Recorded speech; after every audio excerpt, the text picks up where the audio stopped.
Hello. All right. What's up, you guys? Welcome back to my channel, Real Talk Recovery. Hey, Maria, where we talk about recovery from addiction and I share my life with you. So, what I was going to do today was I thought I could come on and do a little bit of makeup and talk about recovery. Eat, stupid. Alexander, do you want to get a whooping? No. I just fed you. Stop. You're bored. That's why you're doing this. Go outside and see if Eli's home. Go. You're fine.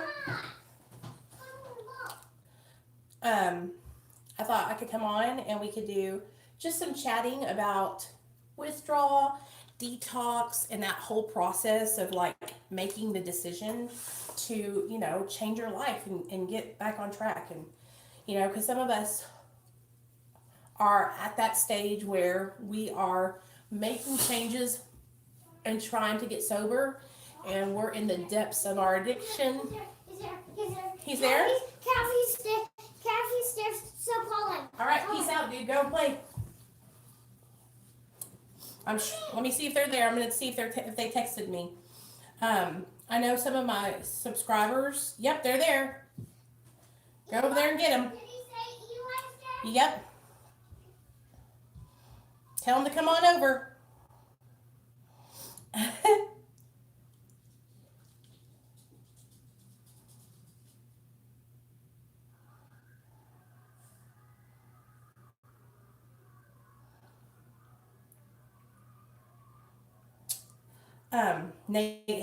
Nate's fixing to go over and play with his friend.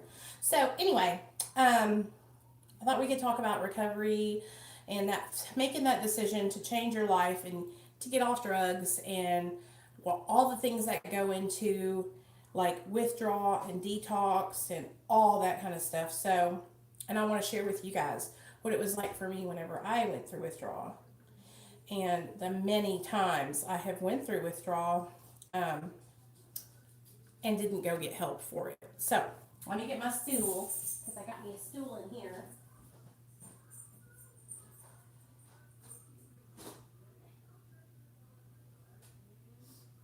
Okay. There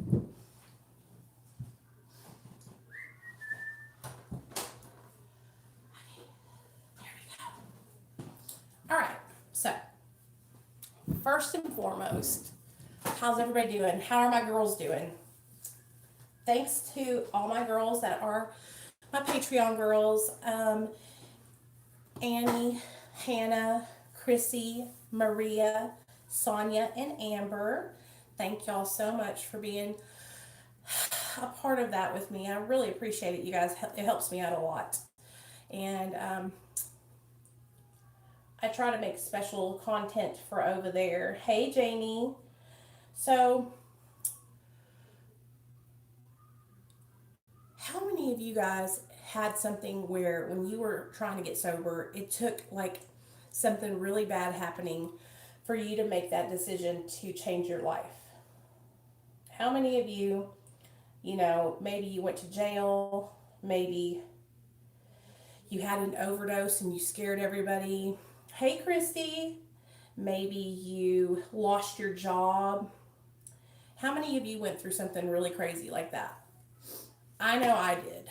With me, and I know I've got a lot of new subscribers, so I can share some stuff with you guys that some of you might not know. So for me, I had been in this just back and forth relapse, recovery, relapse, recovery. When I say relapse, I mean like I would maybe have like 20 days sober, if that. Like me and Neil were really struggling and trying to get our lives together because we had just had this beautiful baby boy, And I remember when I found out that I was pregnant with Nate, you guys, I was so scared because I knew I wasn't ready. I knew I wasn't in a good place to be having children.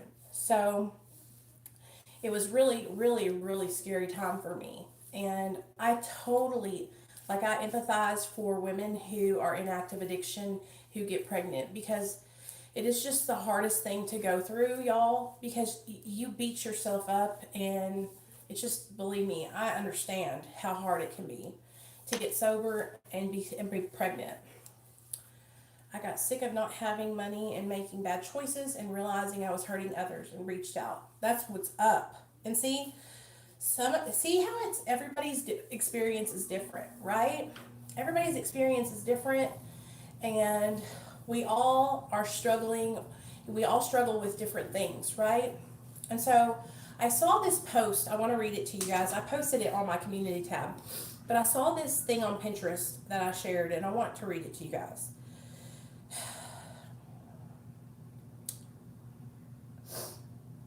Okay, it says,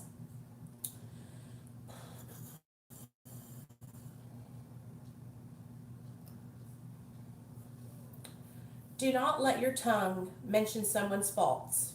You are also full of faults, and others have tongues too. It is so easy for us to get on and talk about other people and talk about what other people are struggling with, what other people are going through, right? Because when you're struggling and you see someone else struggle, it's like kind of human nature to want to see what they're going through, right? And to compare whatever you're going through to that other person. So I feel like a lot of us who have been there in active addiction and have struggled through getting sober and struggled through detox and all that horrible shit, or struggled through getting our kids taken away, or struggled through being in active addiction while we were pregnant. Like we know, and we have, empathy for each other. We know how hard it can be to change our lives. Like I know for me, y'all, it was not easy. I never in a million years, you guys, thought I would be here today and sober and sharing my life with a YouTube channel. Like I never thought that I would be in a place where I could come on and like actually have something to say that could actually maybe help somebody. Do you know what I'm saying? Like that just wasn't what it was like for me. Like I was so caught up in that lifestyle of living in active addiction that everything I did was related to addiction. All the friends that I had were actively using, all the activities I did went hand in hand with drugs, right? So like parties, stealing, hanging out with people who were criminals, doing criminal activities, running around with people that were in, gangs and stuff. I mean, it was just like I never thought that I would be okay, you guys, where I could come on here and share with you guys positive things and ways to change your life. It's a great thing. So the reason I'm sharing this with you guys is because I want my people to know who are struggling in active addiction. I want you guys to know that I remember what it was like. I remember what it was like going through withdrawal. I remember what it was like when I thought, I'm never going to get sober. I'm never going to be able to get my life together. I've got too many problems with the law. I've got my son's in DHS custody. I've got fines and fees out the woo-ha, right? I was struggling, and I will never forget, and that's one of the things that I've learned in my recovery, is that remembering where I come from and remembering what it was like in active addiction is so important to my recovery, you guys, because one of the things that I've seen happen for other people, and I just don't want it to happen to me, is that when we get complacent and we forget where we come from, we forget how bad it was in active addiction. Hey, who's there? Come here, Eli. Come here, Eli. Come say hi to me. Hi.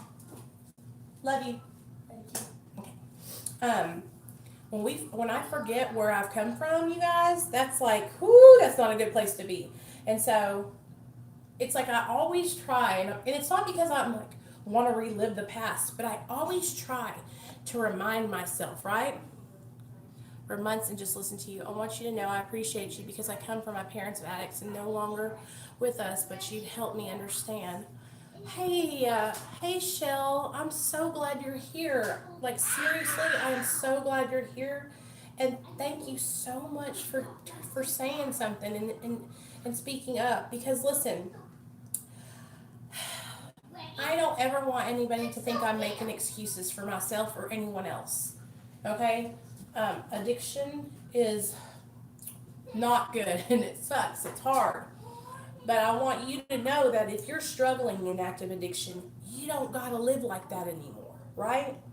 But for me, what would happen is when you're in active addiction, it's like you get in. It's almost like you're in a rut or a ditch, right?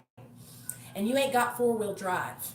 Okay, so that let me this is here. Let me give you an analogy. So when you're in active addiction, it's like you're driving a little Toyota Camry, okay, and you're trying to off-road, and you're going through ditches and you're hitting the mud puddles, and then you get stuck in a ditch and you can't get back out. And that's what it's like in active addiction. You get stuck in this ditch, right? You get stuck in this ditch of life and you ain't got the equipment. You don't have the ability to get out of it because the reason you started is because you didn't have any coping skills, right?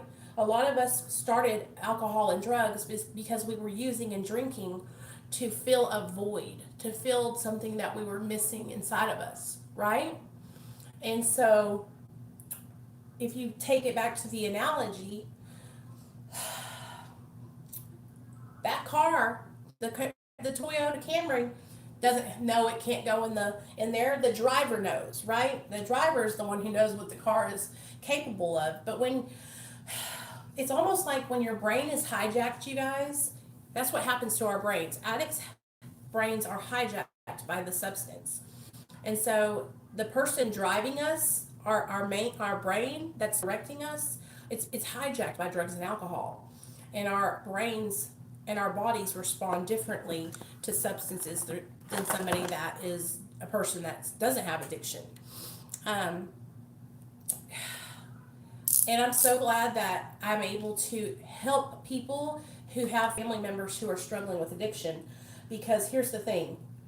I take full responsibility, you guys, for the things I did when I was in active addiction. Like, I am not proud of any of those things, right? But I'll tell you this, I don't have to go back there and do that anymore.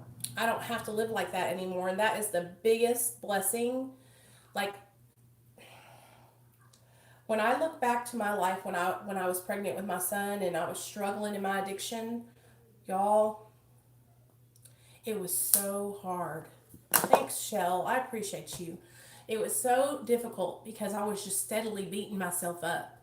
You know, I was steadily beating myself up, and then I would go back down lower, and then I would try to get back up, and then I would go down lower, and then I would try to get back up.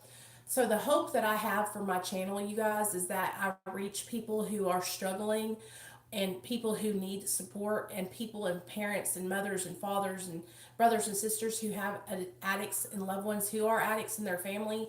I want you guys to all be here, right? I want you guys to all know that, you know, we are people, right? We're all people. We're all human beings, right? And that addiction is a sickness. And when it gets a hold of you, it doesn't just affect the addict. It affects the whole family. So listen to this, you guys. I got a comment the other day on a video that I put up, probably about 4 months ago, and it was called "Everyone Hates Heroin Addicts." And the comment was from a man who was talking about how much he hated addicts. And at first I was like, you know what? I'm going to block this person. Okay. Hey, Bethany. And because I was so upset, but I read the comment, and let me tell you guys something. He doesn't hate the person. He hates the actions that they do when they're on drugs. And that's what I can understand. You know, of course, we don't want somebody who is stealing our stuff or breaking into our house or hurting and harming us, right? And that's what people don't like. It's not the drug addict that people don't like, it's the actions. It's the things we do while we're under the influence of drugs and alcohol, you guys. those are the things that people don't like. It's the actions. It's the behaviors, right? So now that we're sober, that's what we're all trying to do, you guys. We're trying to change. We're trying to change our behaviors and be better people. Um, and that's one of the benefits of getting sober is that you don't have to be like that anymore. How it happens. You've offered me the side I've looked for. That's awesome. I'm gonna tell you, Shell, the way it started out for me was just like I was in high school, and I never in a million years thought that I would turn into a full-fledged IV drug addict. Never in a million years. I didn't wake up, hey Jexie, and say, I want to be an IV drug addict. I never thought that. It started out just like it starts out for, I think, a lot of people, and I just didn't realize, which none of us know, that I had the disease of addiction already in me, laying dormant, waiting, right? That's what it is. The addiction, until you introduce the substance into your body, is dormant. Like I have it in me, right? You might have it in you, but you don't know until you take that substance into your body. And then your body reacts differently to that substance than it would a person who does not have the disease of addiction. It's like an allergic reaction. Some people are allergic to peanuts, some people aren't. Some people, when they get drugs and alcohol into their system, they want more, right? That is the way an addict responds to drugs and alcohol. Um,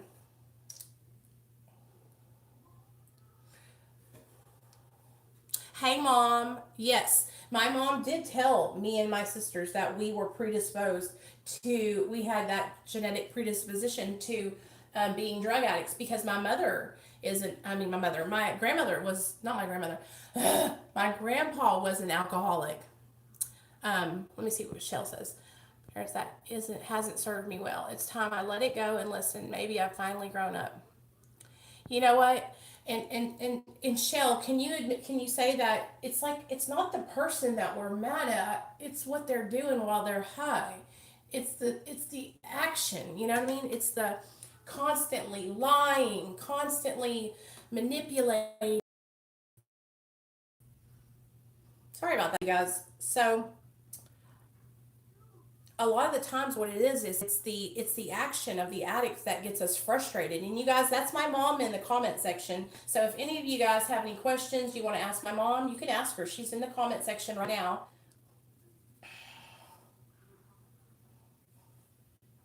Is it still buffering, you guys? I'm so sorry. I hate that. I hate that.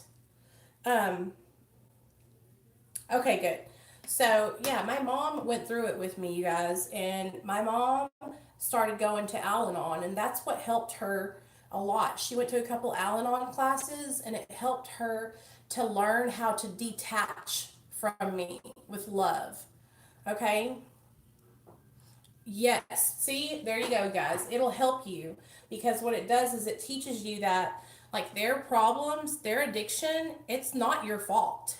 A lot of parents, I think what happens with a lot of parents, you guys, is they think that it's their fault, right? Um, they think, oh, well, I did something wrong, right? I must not have taught them well enough. And I'm here to tell you guys, my mom and dad taught me right from wrong. I had a gorgeous home that I grew up in. My mom and dad were good people. They worked hard. They're still married to this day. Um, I had a good family life. Um, I'll tell you what was wrong. I'll tell you what happened because I look back on it now and I know. I had no self esteem. I had very low self esteem and very low self worth. And it wasn't because my mom and dad, because they taught me that I was gorgeous and I was smart and I could be anything that I wanted to be, right? But for some reason, as a young girl, I didn't feel like that. For some reason, I felt like I wasn't good enough. I felt very insecure. I felt very afraid all the time. I had this fear, you guys, all the time that my family was going to get murdered or I was going to be kidnapped or our house was going to get broken into. I was a very paranoid young girl. very, very afraid of things happening to my family, you guys. And so those are the things that really, really, when I got on drugs, when I tried drugs for the first time, I remember it, you guys. I was with my boyfriend, and we were out like at his house hanging out, and they had weed, and that was the first drug I've ever tried was weed. Um, and marijuana to me was like, I could take it or leave it. You know what I'm saying? But when I had tried cocaine, stimulants, it was like, wow, this is where it's at. I need this. I need to take cocaine every day because it gave me energy. It made me feel good. It made me want to do things, and it curbed my appetite. Okay? And so I guess what we should try to be doing, you guys, is we should try to help educate our family members, our parents, on things that they can look for in their children, that early signs of addiction and drug use. And I'm telling you, with Nathaniel, you guys, I'm keeping him educated. My son is 4 years old. He knows that drugs are bad. He knows that they will make you do things. Nicole, same for me. Good family who taught me well. They're still together after 54 years. I had low self esteem and a lot of anxiety. My mother just said today that addiction affects the whole family. Yes. And so I think that what happened in my family, and my mom probably agrees, is that we were going through a transition when I was about 15 or 16 where my sister was struggling with mental health. Okay. She was struggling with mental illness, and we were preoccupied with what was going on, right? We were preoccupied with what was going on with my sister. And so me and my other sister were acting out, you know? And so my mom and dad were preoccupied with my sister Michelle, which was not like, again, you guys, like this was just something that happened, that this was a time period where I look back and I realized that that's where I was slipping out and getting and doing things that I should not be doing. And my parents really couldn't, they didn't know, because they were doing it something else. They were busy trying to save my sister's life because my sister was struggling with bipolar disorder. And so it was just like the perfect combination of things, you know. So I was slipping out behind my parents' back and doing drugs and alcohol and partying. And by that time, by the time I was like 17 or 18, I already knew that drugs made me feel good, and that when I did them, I enjoyed the way they made me feel. Do you understand?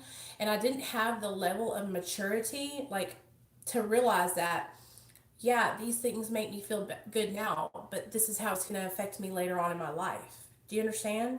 And so, and I don't think any teenager does, like, really. And so, it's okay. She has a mouth on her. That won't stop. Like, what are you guys talking about? um, so that just was like a combination of things, you know? Oh, right now we're doing, hey Jamie, you can do that anytime, girl. Right now I'm just doing a cream blush, which is this Natasha Denona blush, you guys. I absolutely love this little palette. And I just think it puts the prettiest cream, like, flush on your cheeks. So I remember all that happening, and I remember that's when things started changing for me in my life, and that's when I started doing basically whatever I wanted to do and running around and just not coming home. I remember one night, you guys, in particular, my mom probably remembers it too, is I had been out with my girlfriend Leanne. And remember that, Mom? I had been out with Leanne, and I came home at like midnight because my parents made me come home. I was trying to stay the night. And we had been out at a party all night long, okay? How do you reply to a person where the name is highlighted in orange? I don't know. So we had been partying all night long at this like keg party, and that was the thing also. I was hanging out with people that were twice my age. I was like 17 years old, and I was hanging out with 30-year-olds. Or, you know, maybe that's, yeah, 13 years old. Like way older than me. And so I was around things that I shouldn't be around. But that's the thing, you guys. I wasn't telling my parents that. I wasn't saying, hey, mom, I'm going to party with XYZ and they're 40 years old and throwing a cake party at their house. Do you know what I'm saying? And I think what happens, you guys, is like, and I know because I'm a mom, is like we have to be so up in our kids' business, like everything, right? To know what they're doing because that's where I feel like I started moving to the left. I started moving to the left and try to do things that I wanted to do, right? And so, and my mom and dad, they're such, y'all don't understand. My parents are such good parents. Like they raised me right. My dad raised me right. He taught me about credit and he taught me about finances and how important it is for me to keep my finances right so that way when I grow up I can have nice things. And he taught me about money and how, it's important to have a job and to stay and to show up at your job every day and to be consistent. Like these are all things that I learned from my dad, you guys, because he's a hard working man. Um, but while they were trying to instill these great values in me, I was out sneaking on the sly, I was out doing stuff I wasn't supposed to be doing behind my family's back. And before they could get a hold of it and stop me, I was already in so deep, you guys. Already in so deep. And so I look back on that and I wish, I look back and I know I can't change any of it, you guys, but I wish I had listened to what my parents were telling me. I wish I had taken my mom and dad's advice and listened to them telling me, you guys, like, you don't have to go out and party to be cool, okay? You don't have to get high and use drugs to be cool. Like, these are the things that I shouldn't have been doing, and I wish I had listened to what my parents were telling me. Hey, girl. Hey, Captain. And so, it doesn't work for me either. I just wish that I had been listening to my mom, you guys. Like, I look back on that time and now I realize like so much wisdom, and my mom, maybe I'll have her come on and share her testimony with you guys one day. My mom had already been through that, you guys.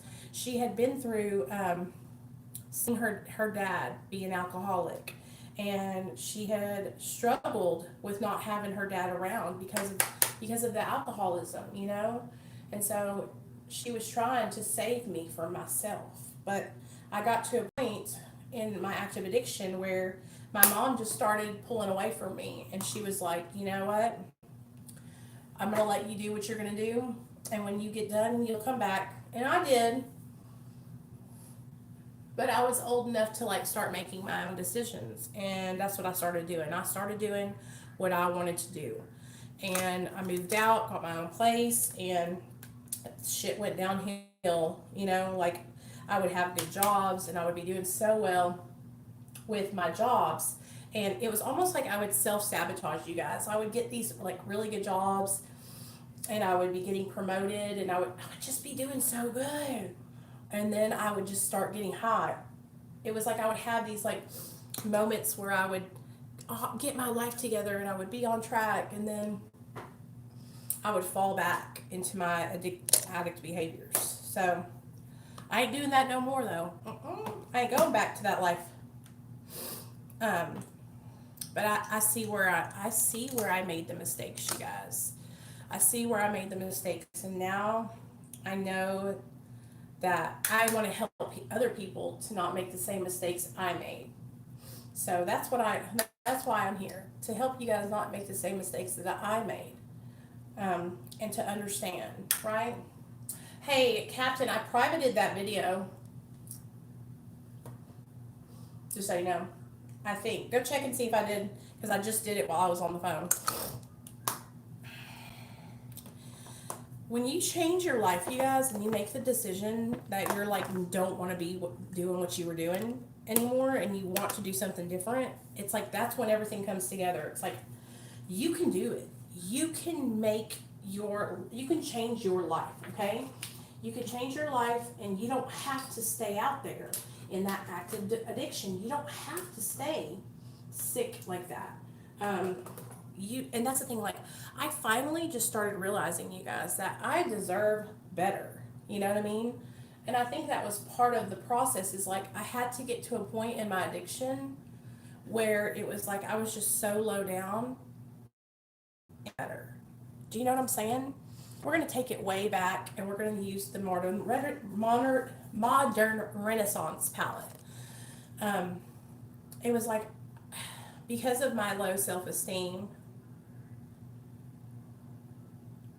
Oh, I'm not mad at you, girl. I'm not mad at you. I took it down because you told me to. I'm not mad at you. I'll call you after this, and you can tell me the tea, okay? You know I don't know nothing about nothing. Um, so what was I saying? You guys got me off track now. Oh, because of my low self esteem, y'all, it, in the way I didn't believe in myself, I had to get to a point in my active addiction where I was just down so low, and I had what it was the turning point was my son. I love how I can look back and now that I would never have to deal with that. Yes, you're so strong, and for what it's worth, I'm very proud of what you've accomplished. Thanks, Shell. I what happens now, you guys, is I can. Okay, so in my addiction, there was like a process where things started shifting. So it all started out as like, oh, I'm just having a good time. I'm just partying, right? I'm just getting high because I like the way it makes me feel. Do you know what I'm talking about? That's how it started out. Oh, yeah, we're just partying, just having a good time, just, getting high because I like the way it makes me feel. And that was all fun and games. Well, then things shifted to where I was using because when I didn't use, I would feel like shit and I didn't feel normal. So being high became my normal. Are y'all feeling me? Are y'all catching what I'm putting down? So and using drugs and alcohol became my normal. It became my baseline, right? So when I wasn't using, I felt so shitty. And that was one of the hardest things, you guys, was to get when I was getting sober and getting my life back together, you guys. It was the hardest thing was to shift and try and get to a point where it's like I finally feel better now. I'm finally feeling like I feel good without using drugs and alcohol, right? And that's what makes it so hard for us drug addicts, is because it's a process that when you get sober that you go through, you guys, to feeling better, to feeling confident, to feeling just not depressed and shitty. You know what I'm saying? Like, it took me years in my recovery now to get to this point where I wake up in the morning and I thank my higher power for giving me breath to breathe. So I can wake up in the morning and come on and share this miracle with y'all, which is I'm a miracle. Y'all, you're a miracle too. If you're alive and you did all the things that we did when we were in active addiction, that's what we have to realize, is that we're miracles and that we have been chosen. We have been spared, you guys. Like, my life was spared for a reason. And I finally started realizing that, like, I'm here. I'm worthy. I'm not just like a regular person. Like, I've got a story. And that's what we all have to get to, a point where we believe in ourselves and we love ourselves and we realize our self-worth. Like, you guys, I'm special. You know what I'm saying? Like, you're special too. But you have to get to a point where you believe that for yourself. Like, I believe it for myself now. Do you understand what I'm saying? Like, and I'm not like trying to be cocky or big headed, because I never loved myself. Like, I hated myself. I didn't believe in myself. And it's like I'm finally getting to a point, you guys, where I'm like believing in what I'm doing, and I believe in the journey that I'm on, and that I know that I'm going in the right direction. I know I'm making the right decisions. I know without a shadow of a doubt that the message that I'm trying to share with others is good, and it's like it's because I'm doing the right thing. It's because what I'm trying to do, I'm trying to help other people. Do you understand? And like because of the kind of thing I'm trying to do, it's like I just keep pushing forward and moving forward. And that's like what's helping me in my life. It's what's helping me grow and love myself and be a better person and be happy and make these changes that like I struggled for so many years trying to make, you guys, because I didn't love myself and I didn't believe in myself, right? And it's like I'm finally getting to a point where I love myself and I believe in myself, and you guys are here with me, and you guys help me love myself and believe in myself, which is I'm so grateful for this platform and to have this YouTube channel, you guys, because you guys help me love myself. Y'all have taught me so much about myself. You know what I'm saying? Because it's like I come on here and I process through things with you guys. And I just don't even know how to explain it other than that. Like, this is my little diary over here. You know what I mean? Um, and so this has just been, I'm so grateful for this whole, like, journey that we're going through over here on my channel. Like, we are on a journey together. And you guys, it's just so amazing to see people find themselves. Shout out to my girl Annie. Y'all, she just celebrated 30 days sober. And that's what I'm talking about. Like my friends that I get to know from here that are finding recovery and getting sober and getting their lives together. Like it's just so inspiring for me to see you guys begin to love yourselves and begin to believe in yourselves and begin to know that you don't have to have drugs and alcohol to change the way you feel. Okay? You don't have to take drugs and alcohol to feel good about you.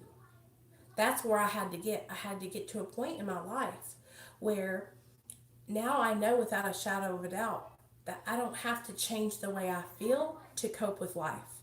I don't have to change the way I feel good about myself. You know, and it's because I'm making good choices. I'm doing the right thing. There's this thing I learned, and it's about building confidence, right?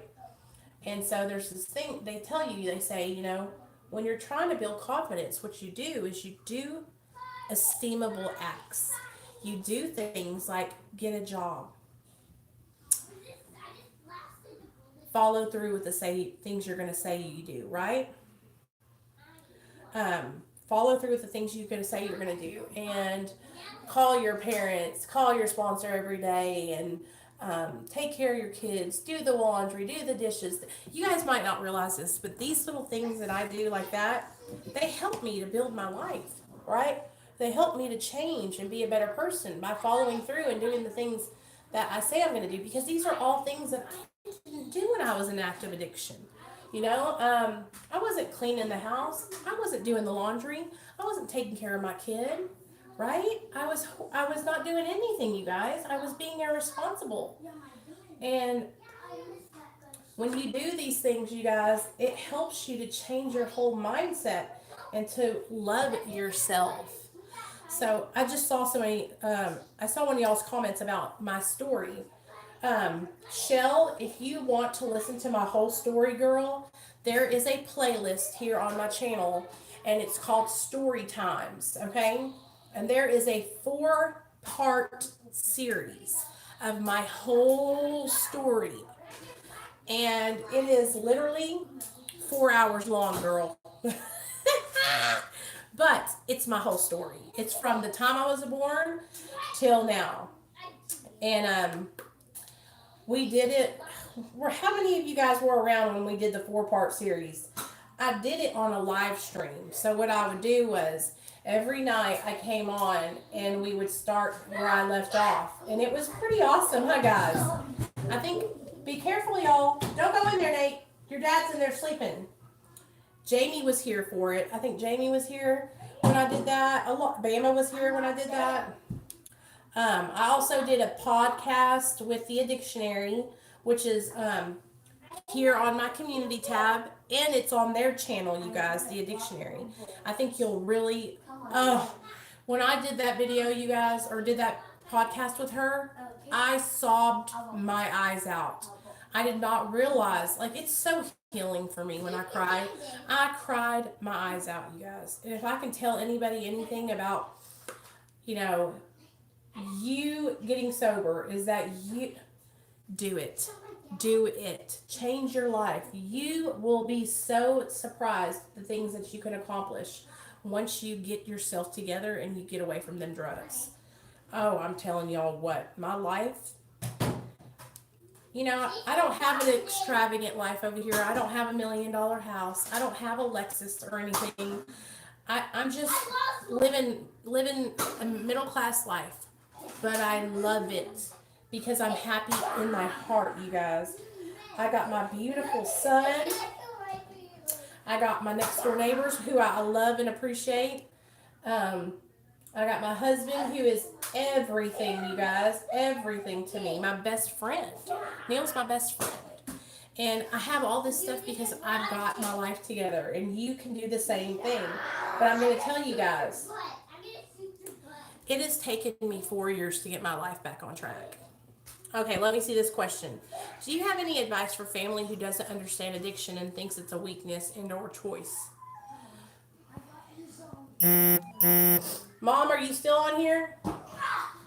So I'm going to tell you guys about addiction and it being a choice. And I understand what you're saying, Krissy. And I appreciate you for asking that question. For my mom, yeah.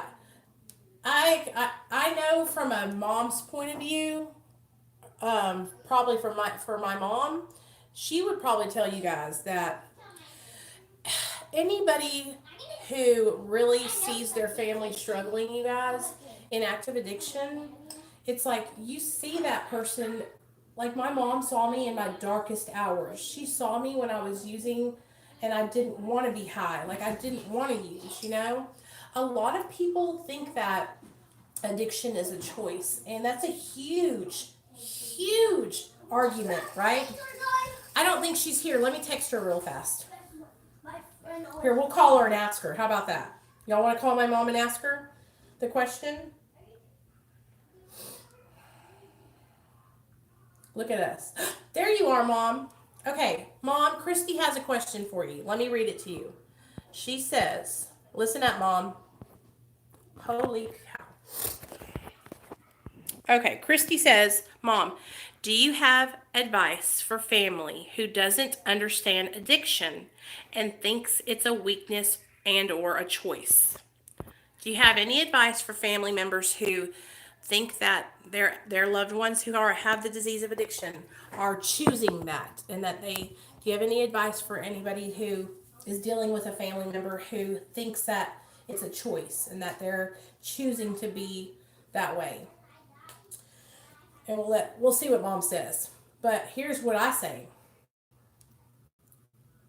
That's a huge thing with people, you guys. A lot of people think that addiction is a moral failing or a choice, right? Here's what I would say. You need to ask your father if he loves you. If he says yes, then ask him, why hasn't your love... Oh. Because here's the thing, you guys. Like, why hasn't his love cured you? It's like a lot of people think, oh, well, it's a choice. They're just choosing to be that way, right? It's like, no, you guys. If somebody was choosing that lifestyle, oh my gosh, I'm telling you, it's the actions that we get upset with our loved ones about. But the disease of addiction, you guys, of course, yes, I was choosing to go out and steal to get my drugs because I knew I had to hustle up money to get them, right? And I was choosing to make these bad decisions, but I was not choosing the disease that I had. And I was driven by the obsession to use drugs and alcohol. The obsession to use, you guys, it's called a phenomenon of craving, okay? It's a phenomenon, okay? And your brain is chemically hijacked by the drugs, by the substance. So let's look up some stuff while we're talking here and talk about, is addiction a choice? And we're going to just read some stuff and we'll see what it says. There's also a really good,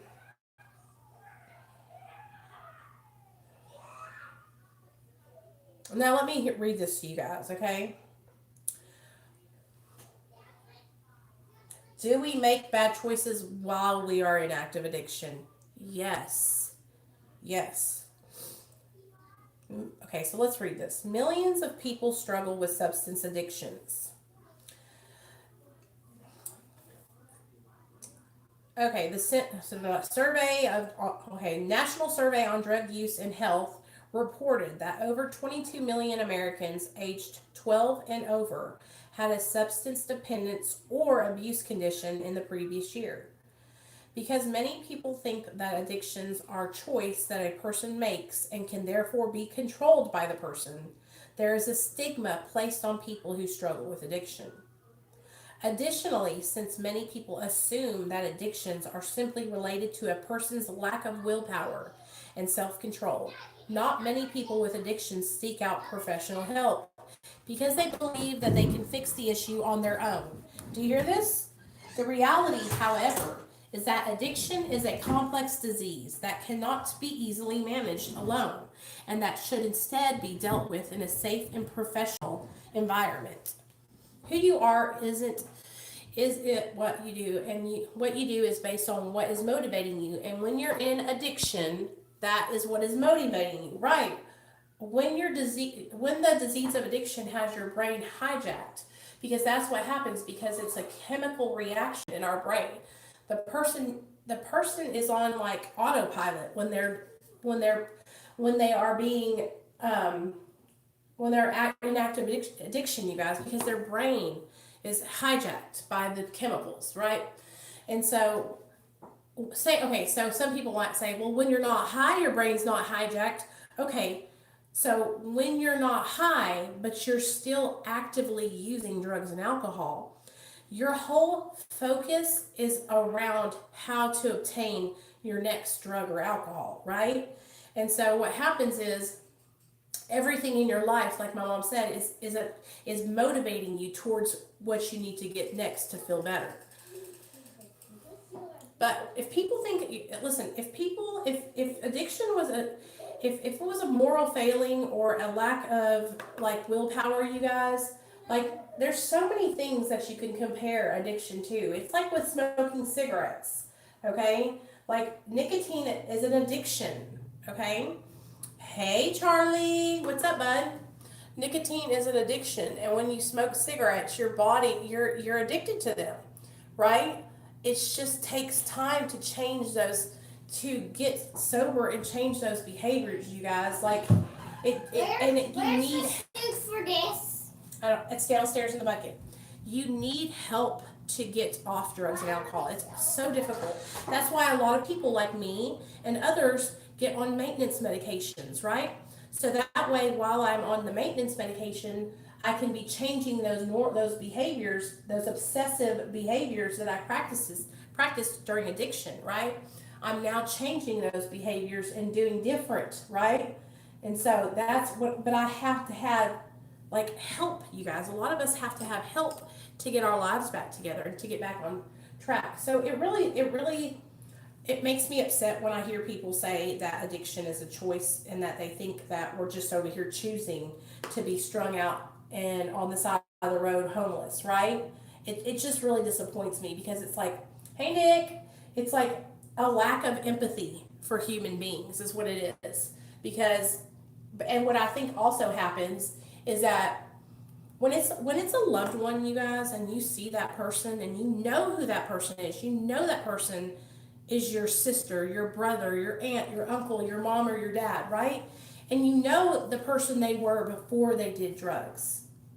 And you see how the drugs affect them and how they change your life. Yes, Jamie, Nick's here. Thank you, Nick, for telling. I told him you were so upset, so let him know, so he knows I was telling the truth. Yes, it is a lack of empathy. Addiction is a very strange. It's like you can do something knowing it's the worst absolute thing you can do, but do it anyway. I know, exactly. Okay, and it's like, and it's because, you guys, like I said, because your brain is hijacked, okay? And that's what substances do. Like someone who doesn't have the disease of addiction, their brain responds differently to the drugs and alcohol. It doesn't work. Can you put it on now? It does not respond the same way. So somebody like my mom, she doesn't have the disease of addiction. Ooh. You could give her a little toot of cocaine, and she's going to tell you she don't want that, and that she didn't like the way it made her feel. It made her feel weird. And then you can give somebody else a little toot of cocaine, and like me, Charlie, Jamie, Krissy, and we're like, woohoo, right? We just love the way it makes us feel. We want more, more, more, more, more. I gotta make it turbo too. So that's the thing, you guys. It's like it happens differently, and that's why us addicts, we respond differently to those substances. And when people can understand that and understand that,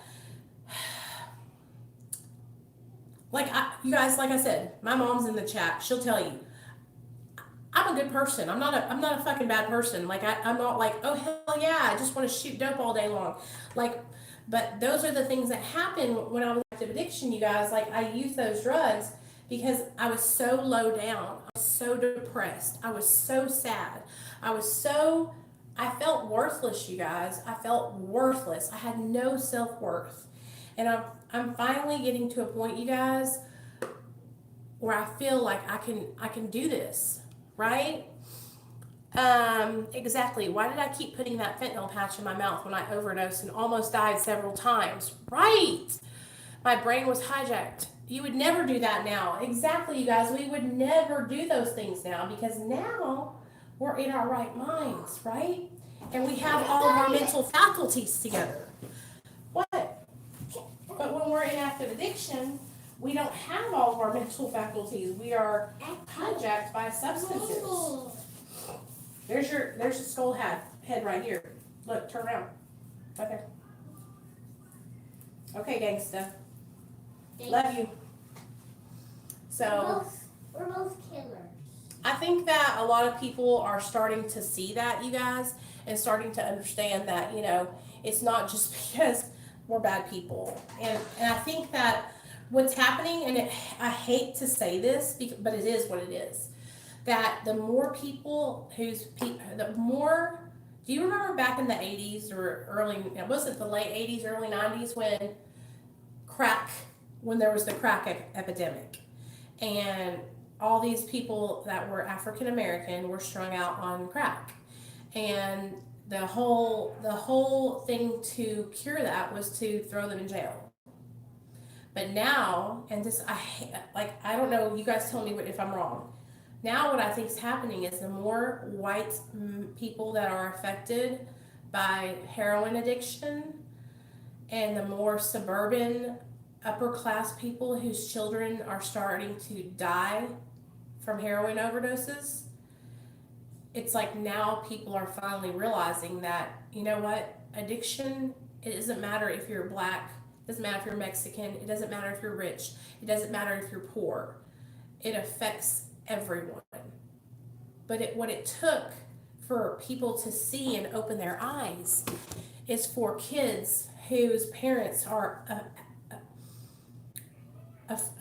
high up, right, was due to your tender heart and your, like you say, insecurities. Yes, you're right, Mom. And it's like but now what society is seeing is they're seeing these kids who grew up in upper class families, parents who are doctors, lawyers, right, who didn't come from broken homes, and they're being affected by addiction, right?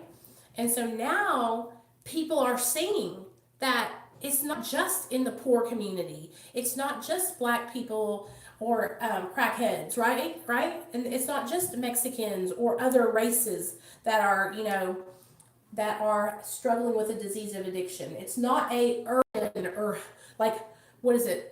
hood thing.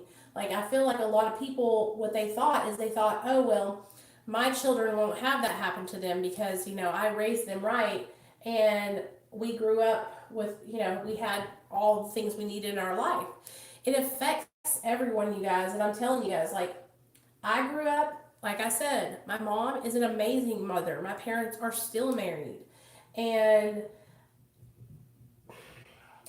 I reached for substances not knowing. And even if I knew, you guys, I can't tell you 100% that even if I knew I was going to become a drug addict, that I wouldn't have done it. Because at that time, being a young girl, not feeling like I was part of, not feeling like I fit in very much, it was like the answer to my prayers and an answer to my insecurity was drugs and alcohol. They made me feel different, Can right? we watch Michael Myers? You gotta ask your daddy about that. Um,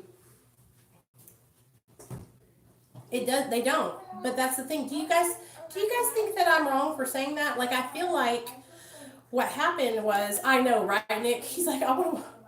They like watching scary stuff, and I don't like. I have to let Neil handle that.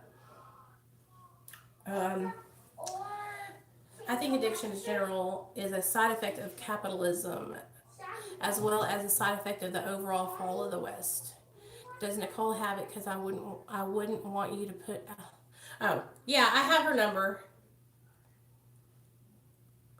Yeah, that's good. So, but that's what I think happens, you guys. I think that you know, a lot of us started using because we were struggling with insecurities. As I don't know about y'all, but how many of you guys started using because you were like younger, like I was, and you were just like trying to fit in? Did any of you guys, or you were just hanging out with the wrong crowd? Like, that's seriously how it happened for me. But then I continued on, you know? How many of you guys got started out when you were in high school and started using um, just because you were like hanging out with your boyfriend, or you're hanging out with the cool crowd and they were smoking pot and drinking, and that's how it started? I mean, mine started out with drinking and smoking pot, and then next thing I know, I'm shooting cocaine. You know what I'm saying? Like, and I was one of those people, you guys, like, I just, when the drugs hit my system and they made me feel so different, I was just like, wow, this is so great. Like, I feel like I can do things, right? Right. It's like, and you see, and that's the thing. I think also what happens, you guys, is we see other people who don't have the disease of addiction. So when they use, it's like they get high and they can take it or leave it, right? But those of us who have the disease of addiction, um, we get high and then it gets our grips in us, right? It gets its grips in us, and then we can't stop, like a person who, like, just can, a person who does not have the disease. It doesn't set off that phenomenon of craving right inside of the person. Hold on. Hello. Hello.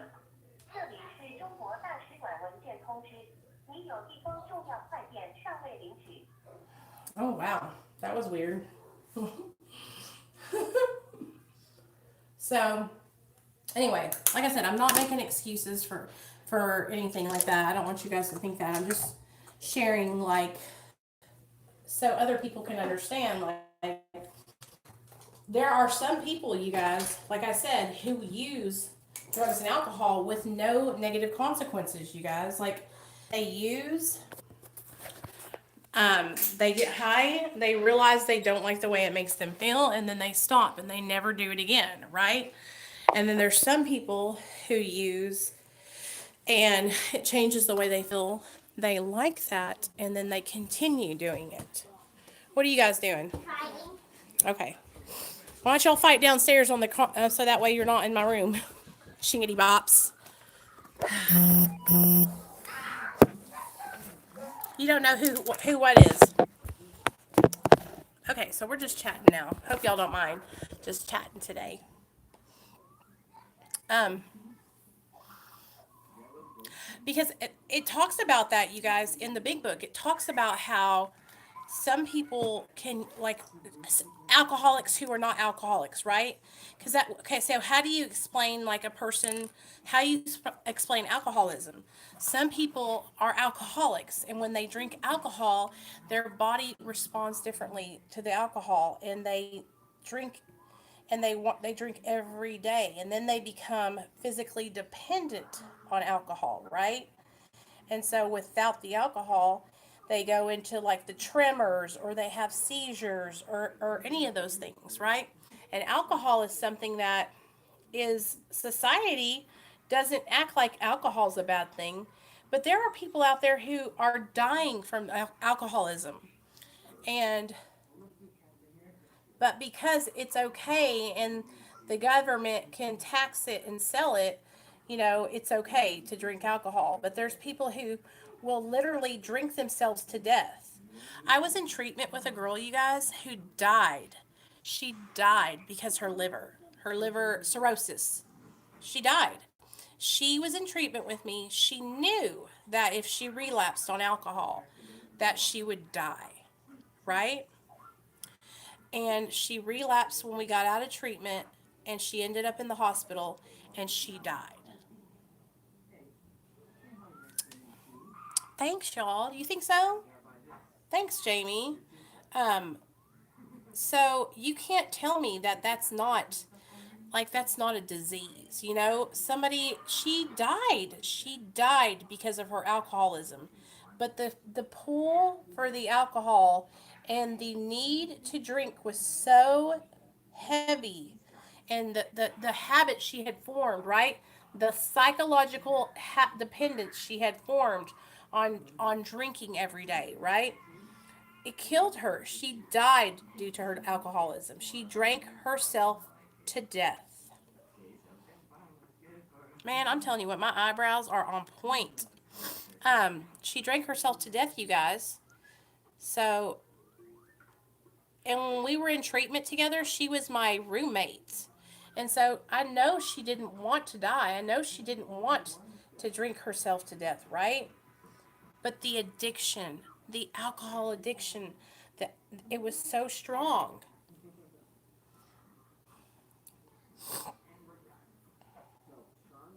That's what scares me the most, right? You guys, I'm telling you what, I'll tell you everything I use. But I'm really, when I do my makeup, we'll do it one day. What we'll do is I'll do a tutorial and I'll just like do it where you guys can see, and I won't talk so much about addiction and recovery. Um, I love doing makeup. I could do everybody's makeup. If y'all come to Arkansas, I'll do your makeup. I used to do makeup when I worked at J.C. Penney, and I got paid for it, and I was really good at it, you guys. I should start doing that again. Hey, Charlie. I'm so glad that you feel comfortable coming in here and being with us, Charles. And listen to me. Y'all, if you're not subscribed to Charlie, go subscribe to his channel because he has really been trying to do better. Charles, I want you to know, I've been seeing you, boo, and I know you've been trying to do better. I know. I know you have. Me and Charlie, we talked on the phone a couple of times, and I try to text message him and check in on him on Instagram, and let him know, hey, I see you. I hope you're doing okay. Here's the thing, you guys. Like our whole like, some of us have YouTube channels, some of us don't, but like we're addicts, and we're trying to do better. We're trying to stay sober. We're trying to do the right thing, right? And so like when I see somebody who I know who is an addict like me and I know they're struggling, like everything goes away, right? Everything that I think about that person, fuck that. Like that's what I was trying to talk to you guys earlier about that CJ guy from Real Stream News. Like he's struggling in his active addiction, or something is happening where he's struggling. And so I have a lot, I know that addiction, it causes us to do some things that we're not proud of. And so I just want you guys to always try and think about that. When you see someone, maybe they're being an asshole, maybe they're being erratic or acting differently, or, you know, instead of like going and telling the next person or gossiping about them, right? Get on here, call them, you guys, reach out to that person, because we're all just we're trying to live our lives, you guys, and be better people. At least I know I am. Like, I want to know that when I leave this earth, that I left a lasting impression on people's lives, and I tried to help and encourage others. Like, I don't want to be known as a dickhead. Do you know what I'm saying? Like, and that's what I've been trying to do, you guys. And I hope that y'all know that I care about y'all. I care about y'all. I want my y'all are my people, and I want you guys to be happy, and I want y'all to have good lives, and I just want overall goodness for you guys. Yeah, you guys, Charlie, he did spread the mess not the message challenge with me, and man, I cried when I saw that video, just so you know, Charles. I was so just it made my heart skip a beat because I was just so encouraged because I needed to hear what you were saying that day. And he had said something in that video. If y'all hadn't seen it, go see it. He talked about how he gained his strength from hitting rock bottom. And mom, um, that's what we do, you guys. For us addicts, when we hit rock bottom, we should do an IG TV together. That would be so much fun. We could do a video together, Charles. We could collaborate. But when he said, I lost everything, and that's what I'm talking about, you guys. For me, it was the same exact way. So when he shared that, I could relate to that ish. I had to lose everything. And if it didn't happen, like I had to, it had to go like that for me. Because for me to realize that, I need to make a change, all the things that mattered to me had to go, right? And then when I lost those things and I saw like where I was at, here I am at the bottom, homeless, losing my son to DHS, right? All these things happened to me and that's when I finally found my strength, right? I found my strength at the worst possible time in my life. I found my footing. I found my momentum. I found my life at the worst part. Like losing my son, you guys, was the wake up call that I had to have. And look at me. I wish I didn't have to have it like that. I wish my son never got taken from me. That's one of the worst things that I deal with still to this day is that shame and guilt from losing my child, having him live with another family, having him be with people he didn't know. That was the worst part. And I know that. I think about that all the time, you guys. I think about that all the time. I'm not proud of that. But I was so sick in my addiction. I was so sick. My brain was so hijacked that that's what it took. It took that act, that miracle. That was a miracle for me to snap me out of it. Snap me out of it. Because I was so stuck in that chaos. I couldn't see any other way out. And so I look back on that time because me and my mom were talking today, and I was thinking about um, my son. When he gets to know people, it takes him a little while to warm up to them. Even my mom and dad, okay, and he's known them since he was born, but it really took him a while, huh, mom, to get to a point where he just runs over to her now and is like excited to be with her and hang out with her. It took him a while.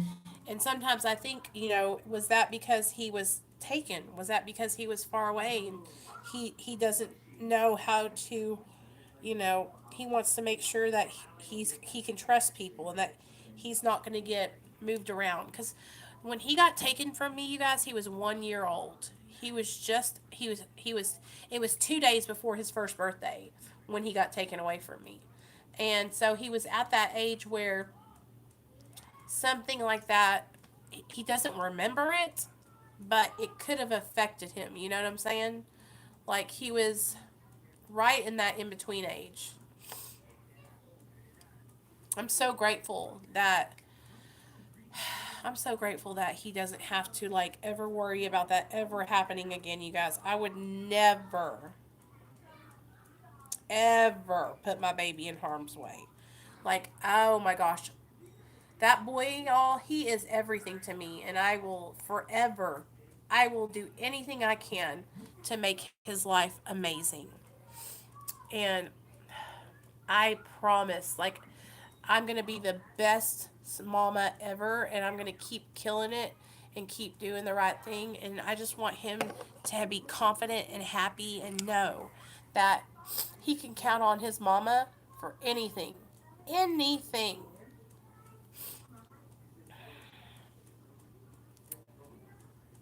Boys are so special, you guys. I'm so glad that God gave me a little boy because God knew that I was going to be the mom. Yes, he knew that me with a little boy, perfect fit, perfect fit. So, okay, you guys, we're done. How does my makeup look? Does it look so fresh and so clean?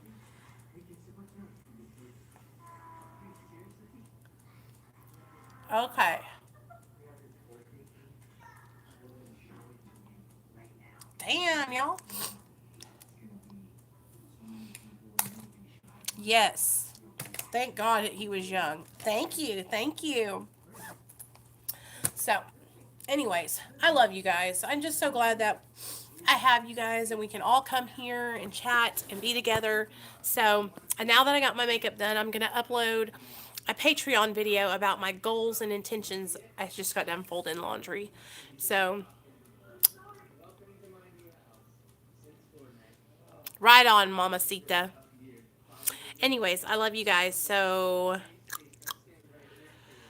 I'll see y'all later on. I'm going to, like I said, do the video for Patreon, and I hope you guys have a great, great rest of the day, and maybe I'll pop on later on tonight. Okay? Love you guys.